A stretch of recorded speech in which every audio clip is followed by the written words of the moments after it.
Entrant au deuxième jour de ses travaux au centre de conférence de Sharm el-Cheikh ce vendredi, le Forum Africa 2017 décide d'accorder une place à l'entrepreneuriat des jeunes.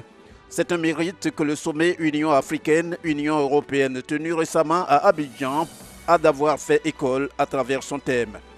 Le thème « Investir dans la jeunesse pour un avenir durable ». Dans un cas comme dans l'autre, il est question d'investir pour permettre surtout le développement du continent africain, comme le veut particulièrement le rendez-vous de Sharm el-Cheikh. Mais quel type d'investissement? La réponse à cette préoccupation du président de la République de Côte d'Ivoire, Alassane Ouattara, à la suite de ses pairs du Rwanda, de la Guinée et de l'Égypte, est sans équivoque.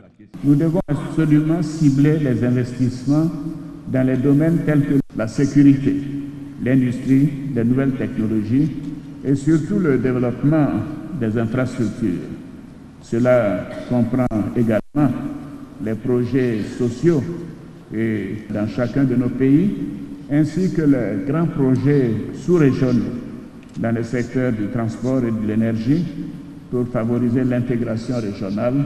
Mieux, le chef de l'État ivoirien, dans sa démarche, évoque l'exemple de la Côte d'Ivoire pour ce qui est de la réalisation de ses projets de développement. En Côte d'Ivoire, nous avons entrepris d'allouer plus d'un tiers de notre budget national, le budget annuel, aux dépenses sociales, en particulier dans les domaines de l'éducation et de la santé, et en mettant l'accent sur l'égalité des sexes, l'éducation obligatoire jusqu'à 16 ans, l'enseignement et la formation professionnelle, ainsi que la couverture médicale universelle. En ce qui concerne l'approvisionnement en eau, nous avons produit en 5 ans, de 2011 à 2015, autant d'eau potable que pendant les 50 ans qui ont suivi l'indépendance. Nous avons augmenté notre capacité énergétique de 38%, passant ainsi de 1450 MW en 2011 à 2000 MW en 2016, pour un pays qui n'a que 24 millions d'habitants.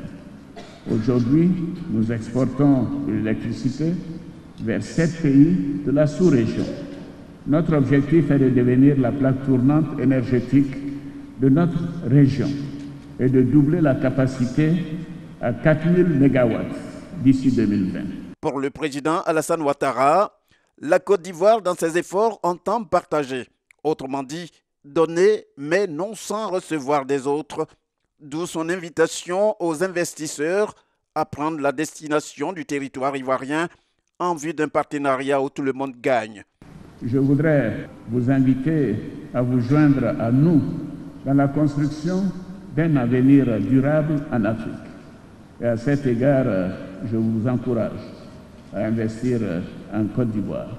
Et j'encourage les entreprises égyptiennes qui l'ont déjà commencé à venir en Côte d'Ivoire et investir notamment dans le domaine des infrastructures. Aussi, pour l'organisation de la deuxième édition du Forum Africa 2017, le président Alassane Ouattara saisit-il l'occasion pour rendre hommage à son homologue égyptien Abdel Fattah al-Sisi et aussi pour la contribution des entreprises égyptiennes à la réalisation en Côte d'Ivoire des projets de développement.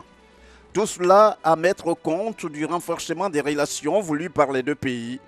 Les entretiens entre les deux chefs d'État après les différentes allocutions marquant cette journée des travaux du Forum Africa 2017 se présentent comme une occasion de plus pour eux d'en parler.